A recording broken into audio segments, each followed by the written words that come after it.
Et de conclure cette journée. Alors Vincent Niguer, Vincent, je vais couper ça si je peux, eh bien, ici, voilà. Après avoir été travailleur social, il est maintenant sociologue et professeur des universités en sciences de l'information et de la communication. Il a été membre pendant plusieurs années du Conseil supérieur du travail social.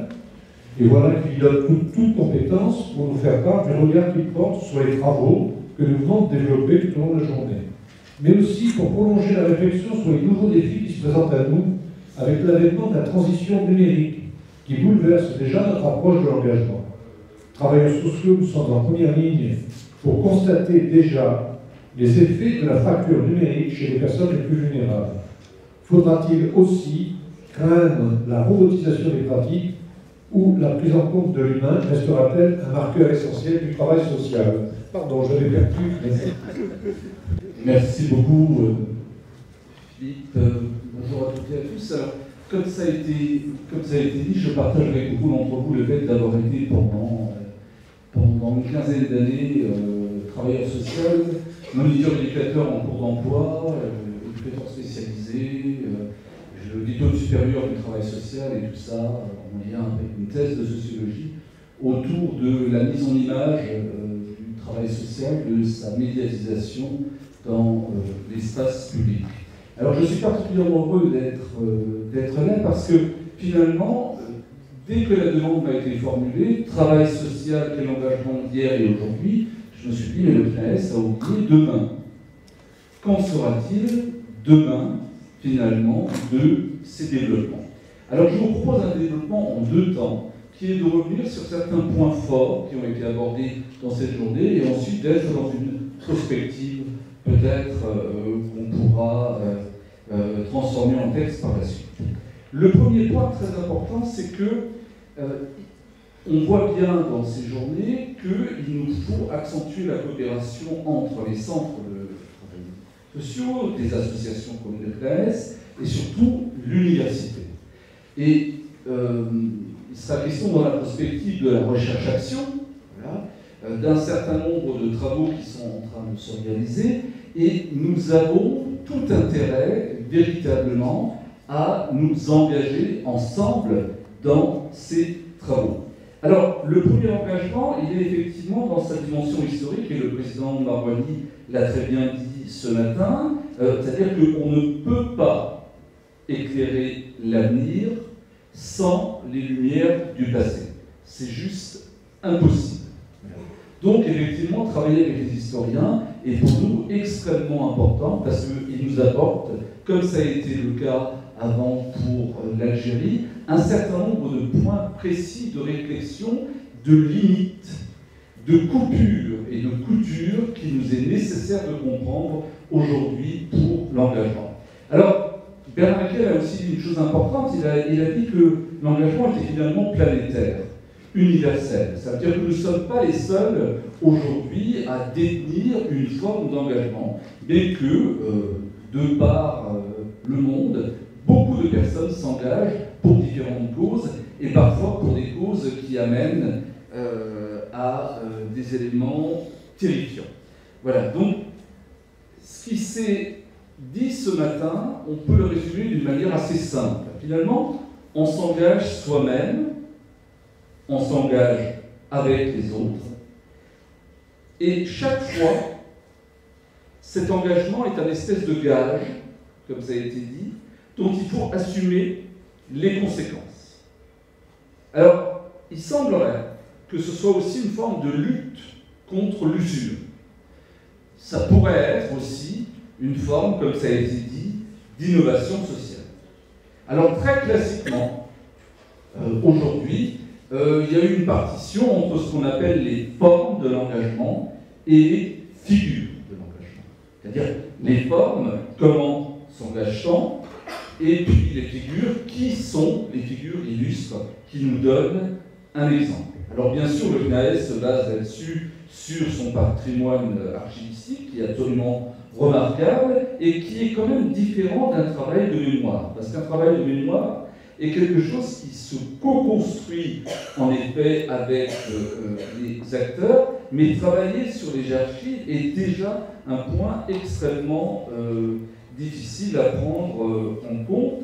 Et on voit bien que quand on regarde les archives par rapport à un travail de mémoire classique, il y a des différences générationnelles qui sont extrêmement fortes, et ça vient encore d'être dit, même si des questions sont relativement similaires. Alors il y a une forme de constante dans l'engagement qu'on semble retrouver dans les archives. Alors il y a un point qui m'a particulièrement intéressé, c'est quand il a été question de nostalgie. Moi, ça ne me choque pas qu'on puisse avoir une forme de nostalgie d'un certain engagement. Ça ne me choque pas, mais ça me préoccupe beaucoup. Pourquoi? Parce qu'aujourd'hui, de plus en plus de groupes dits identitaires ont la nostalgie d'un certain nombre d'engagements passés dans des causes qui ont été désastreuses. Donc, il ne faut pas rayer cette dimension de la nostalgie pour ceux qui diraient, finalement, ce qu'ont fait ceux qui nous ont précédés étaient quand même autrement plus courageux que ce que nous faisons actuellement. Donc il faut être très au clair dans cette prise de conscience de l'engagement aujourd'hui dans cette société mondialisée. Alors, forme de l'engagement, figure de l'engagement, une manière assez classique. Et ensuite, les intervenants ont essayé de qualifier, ou plutôt de requalifier, ce qu'est un engagement.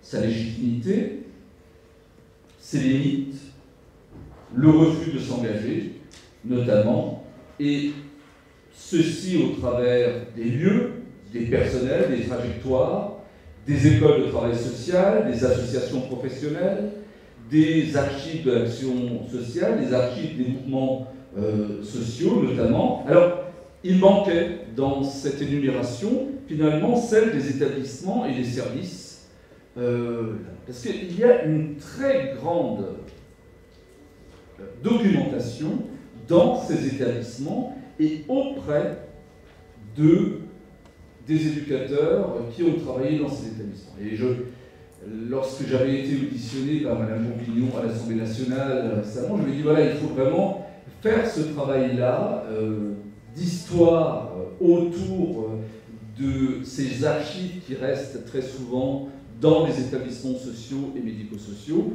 qu'on devrait pouvoir sortir, et je lui avais même proposé une thèse sur ce point. Alors, un autre élément est venu accélérer notre réflexion aujourd'hui sur l'engagement d'hier et d'aujourd'hui, c'est dans les questions qui ont été posées. Parce que dans les questions qui ont été posées, on voit bien que cet engagement dépend de ce qu'on appelle une socialisation dans un milieu professionnel. C'est-à-dire que l'engagement, comme je l'ai dit, dépend aussi des autres. On se socialise avec un groupe. Quand je suis arrivé la première fois dans un établissement, à l'époque, c'était un IMPRO, je ne savais absolument pas ce que je devais faire. On m'a dit, tiens, voilà ton groupe, et on se débrouille. Et il fallait se socialiser à la pratique professionnelle, tout en étant conscient qu'on n'avait aucun recul, aucune analyse des pratiques suffisante pour savoir si ce qu'on faisait était vraiment quelque chose d'intéressant et de constructif pour la personne qu'on avait en face de soi. Donc je crois que cette socialisation dans les milieux professionnels, c'est aussi quelque chose qui touche à la question de l'engagement, d'autant que, ça a été dit à un moment donné, il y a aujourd'hui cette partition entre le secteur privé à but non lucratif, cette montée en puissance du tertiaire relationnel avec le secteur privé à but lucratif, et ce qui était considéré pendant longtemps comme une espèce de dépense, de non-productivité, est devenu aujourd'hui une forme de lucrativité sociale d'une part et de prolétarisation de ces professionnels d'autre part. Voilà. Alors, c'est extrêmement intéressant de retourner vers les établissements, de voir quelles pourraient être aussi les archives personnelles des travailleurs sociaux, et c'est peut-être quelque chose que le CNAES pourrait engager.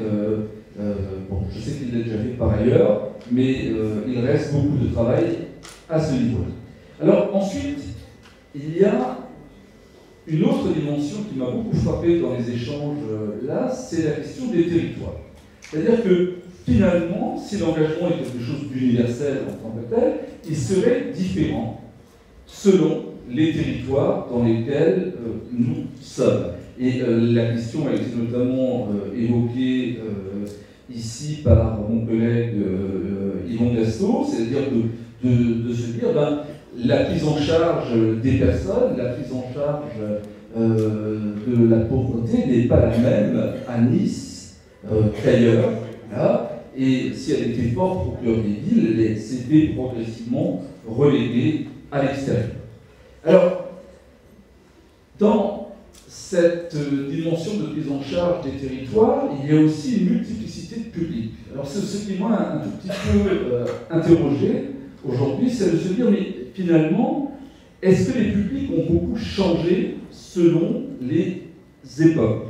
C'est-à-dire qu'on est dans une figure où le public est peu interrogé. Et on l'a vu avant avec cette discussion sur l'enjeu notamment des usagers dans les différents conseils et autres. C'est de dire quelle place finalement on laisse à ces publics et comment eux-mêmes vont pouvoir travailler sur ces points. Alors, il vient de paraître aujourd'hui un livre qui est qualifié de choc, une plongée dans les institutions de la protection de l'enfance des années 60, apparemment écrit par un Niçois. Je les découvre aujourd'hui, alors je ne sais pas si je prononce bien le nom, c'est Mario Butis, voilà, qui dit, bon, il se revendique comme étant un anti-éducateur et il a un plaidoyer pour la désinstitutionnalisation. Son ouvrage s'appelle « Journal d'un anti-éducateur ». Voilà. Ça vient de paraître aujourd'hui et vous pourrez avoir l'information sur les sites et les moteurs de recherche classiques. Alors, on voit bien aussi que selon les secteurs, l'engagement n'a pas été le même, que ce soit la prévention spécialisée, la protection de l'enfance et autres, et que certains engagements n'ont jamais été tenus sur certains terrains. Et là, je pense à notre collègue Renaud Epstein, spécialiste de la politique de la ville, où on voit bien que cette politique de la ville a été progressivement, complètement reléguée et oubliée dans les différents gouvernements, et je ne suis pas sûr qu'actuellement ce soit une priorité en tant que telle. Voilà. Alors, avec Jacques Chion, par exemple, on a vu qu'il n'y avait pas de modèle, finalement, de militants. C'est-à-dire que, le dire autrement, c'est aussi dire que l'engagement est quelque chose d'extrêmement moderne. C'est-à-dire que, c'est pour ça que je vais poser la question ce matin de la fin des militants, parce qu'effectivement, cette notion d'engagement post-it, du timbre du post-it, et je vais le dire après dans la deuxième partie, et maintenant on passe du timbre au post-it, au clic. Voilà. Et on va voir que, effectivement, cet engagement passe aujourd'hui par une forme de disciplinarisation des activités, de plus en plus. Il a été question de bonnes pratiques. Vous avez, mon collègue ami Jacques Vergeret sait que je lutte avec lui contre cette disciplinarisation des pratiques, avec les guides des bonnes pratiques. Moi, je ne sais pas ce que c'est un guide des bonnes pratiques. Pourtant, pour avoir beaucoup fréquenté l'ANESM, qui maintenant est quand même rattaché à la haute autorité de santé, et j'y viendrai après, parce que après le virage vers le social et le médico-social, on revient très fortement quand même dans le domaine de la santé, où tout sera cadré et où l'engagement sera absolument codifié. Donc, on est dans cette disciplinarisation de l'engagement, on est dans cette dimension où il faudrait ne plus prendre de risques, parce que tous les risques seraient connus, et surtout quelque chose que Nicole Lebert a formidablement bien développé dans ses travaux, c'est-à-dire un culte de l'urgence. Il faut répondre dans l'urgence aux situations.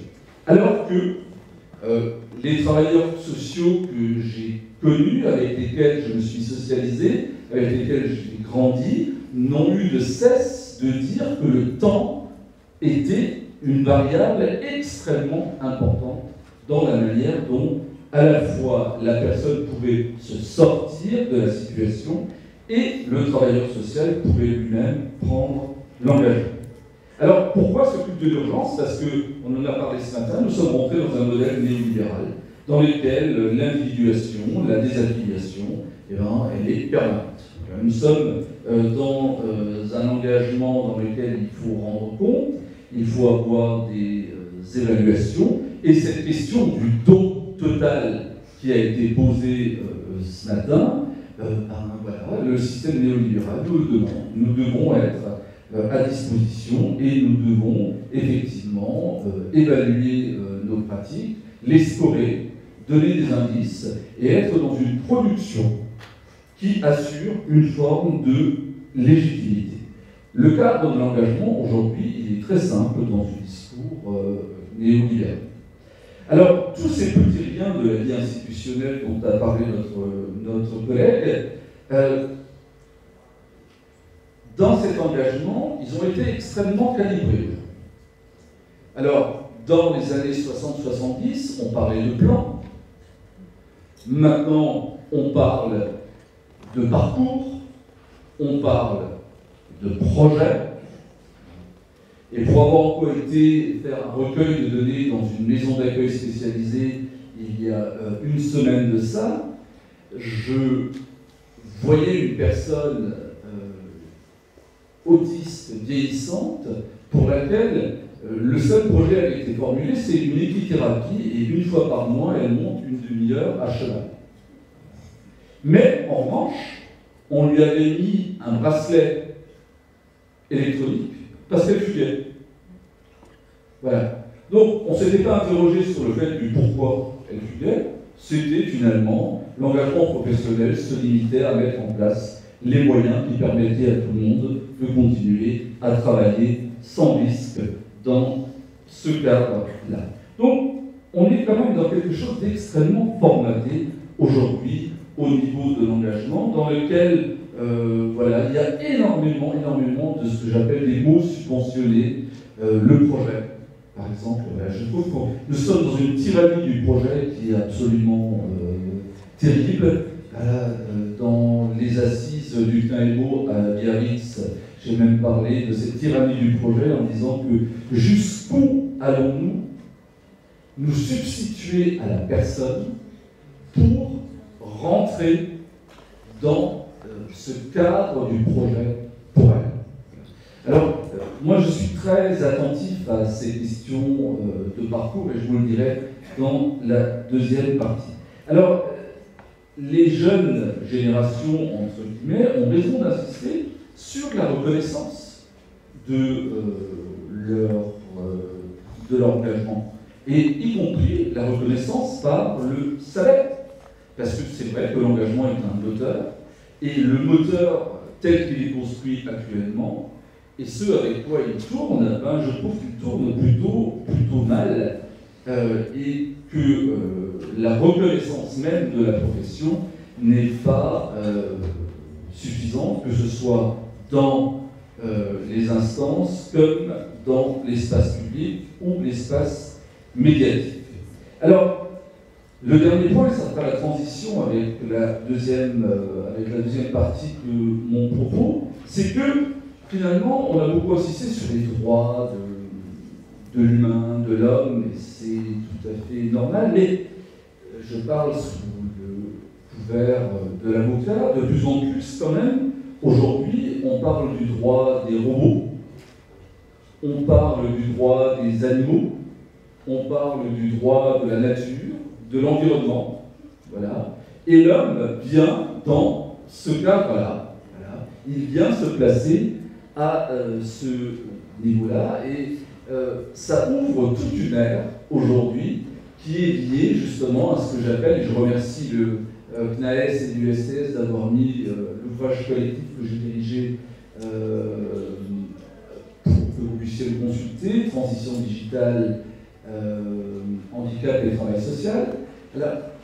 Parce qu'aujourd'hui, nous sommes dans un passage à nul autre pareil. Pensez à ça, le droit des robots, le droit des animaux, le droit des territoires, des environnements et autres. Et nous sommes dans une logique de plateformisation de l'action sociale. C'est-à-dire de plus en plus, des travailleurs sociaux vont se retrouver devant des écrans.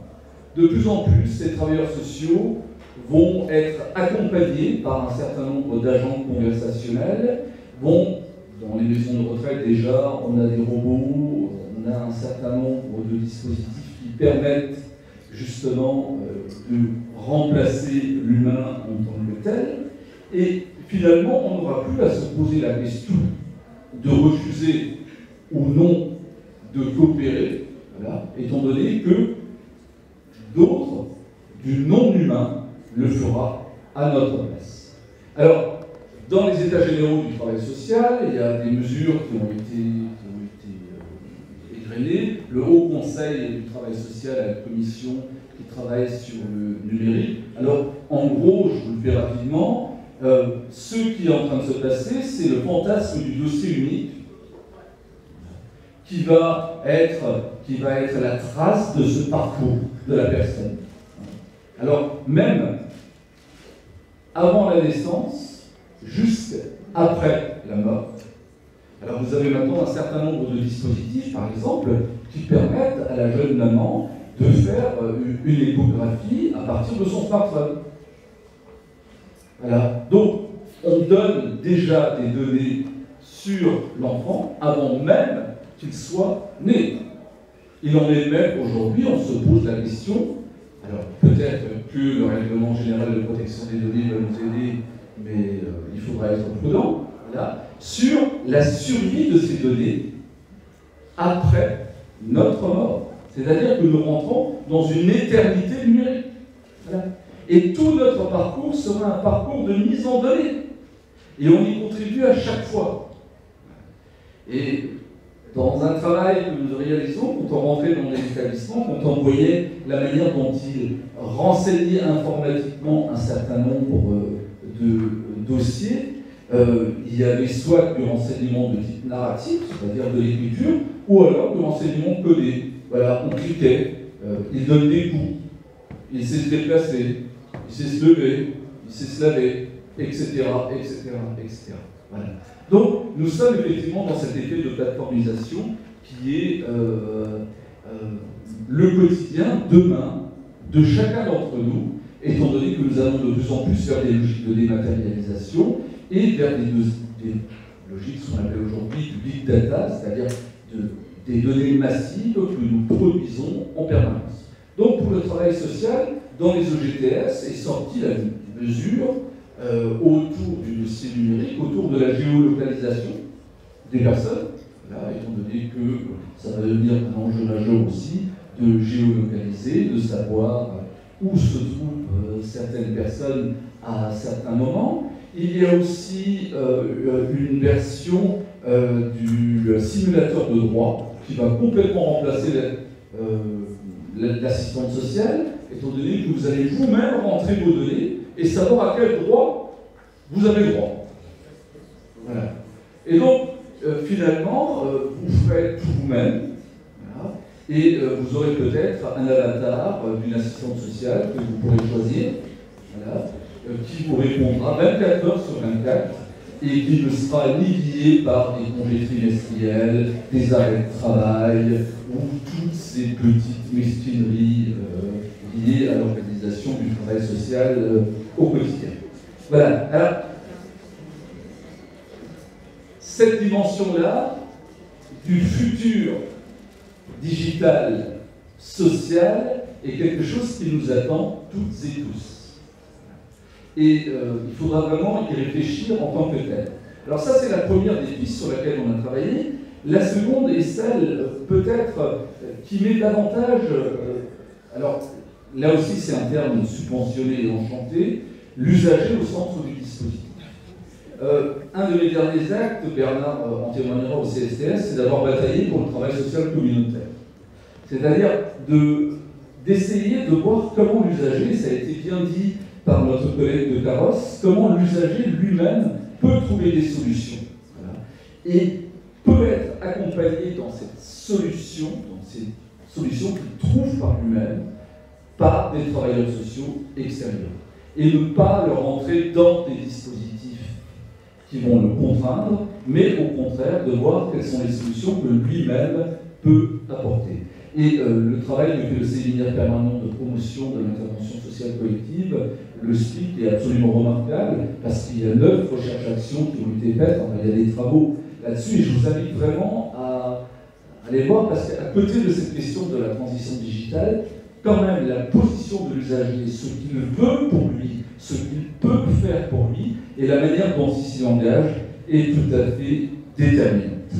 Voilà. Alors, je terminerai par une dimension plus personnelle, par les figures de l'engagement. Pour moi, j'ai une figure d'engagement, c'est Pierre Brossolette, voilà, qui est un des héros de la résistance et qui, après 2 jours et demi de torture, a préféré sauter par la fenêtre que de parler.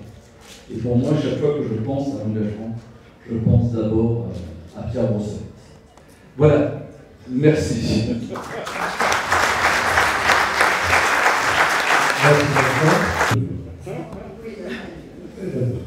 Bon, écoutez, je crois que notre journée arrive à sa fin.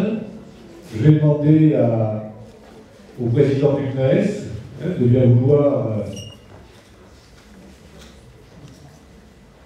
prononcer quelques mots de clôture.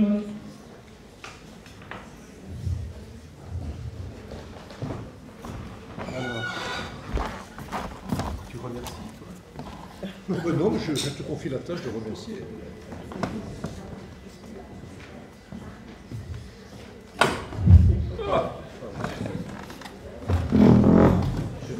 Et il ne saute pas. Il ne saute pas tout de suite. Non, mais non, je vais rester debout. Je vais vous dire.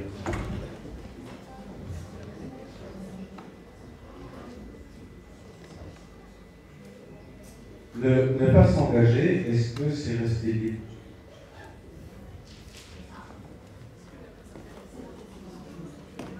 Non. Ne pas s'engager, c'est rester libre? Non. Là, c'est le sujet du prochain club.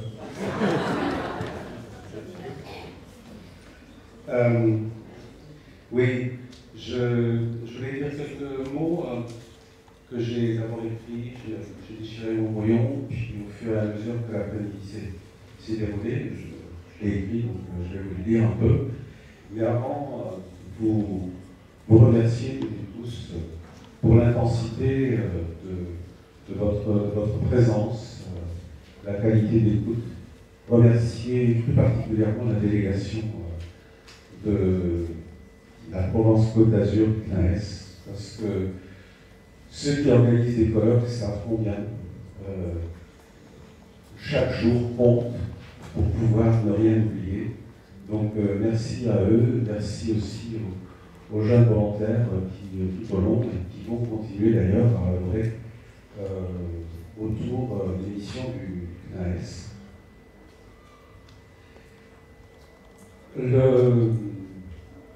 J'ai parlé tout à l'heure du trombinoscope, qui est un des moyens pour toutes et tous de trouver des figures, des illustrations de l'histoire de l'éducation spécialisée du travail social. Il y en a bien d'autres. Le portail Enfants en Justice, est-ce que vous le connaissez? Allez-y. C'est formidable comme source de notices et d'informations qui peuvent permettre à chacune et à chacun de s'imprégner de la façon dont les choses ont été dites à un moment donné. Ce matin, à l'ouverture du colloque, j'ai parlé de la part de soi, de la part de nous, qui intervient dans les engagements multiples de nos chemins de vie, en particulier de nos parcours professionnels. dans le travail social, mais aussi les autres. Je pense que nous retiendrons de ce colloque le sens polysémique de l'engagement, qui est tout en nuances, en complexité, en subtilité, en général, mais aussi, bien sûr, dans le monde du travail social. C'est en quelque sorte une valeur sûre, avec des hauts et des bas, selon les moments et les contextes pour chacune et chacun, dont le récit ne doit surtout pas se décliner en moins ou en plus au fil du temps. Je crois que nous garderons dans nos têtes une conviction qui n'est pas nouvelle, mais que j'ai entendu réaffirmer aujourd'hui.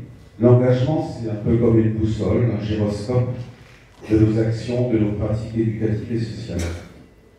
Dans son ouvrage, en lisant, en préparant un petit peu cette journée, je suis tombé sur un ouvrage qui s'appelle L'engagement, de Dominique Chappert, un sociologue qui est membre du conseil scientifique de la Fondation pour l'innovation politique, qui appelle notre attention sur l'importance de l'engagement et sur le sens dont il est porteur dans les sociétés individualistes, il faudrait dire maintenant, depuis ce matin, individualistes.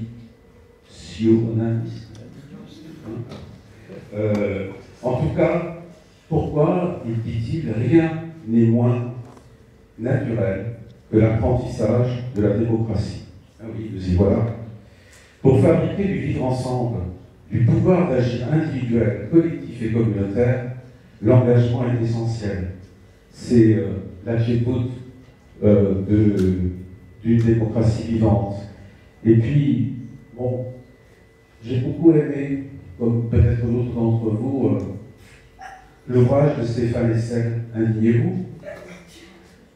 Et je terminerai comme ça. Mais, dans ce monde, il y a des choses insupportables. Pour le voir, il faut bien regarder, chercher. Je dis aux jeunes, cherchez, cherchez un peu, vous allez trouver. La pire des attitudes est l'indifférence, dire je n'y peux rien, je me débrouille. En vous comportant ainsi, vous perdez l'une des composantes indispensables, la faculté d'indignation et l'engagement qui en est la conséquence. Créer, c'est résister, résister, c'est créer. Merci à vous et bonne rentrée.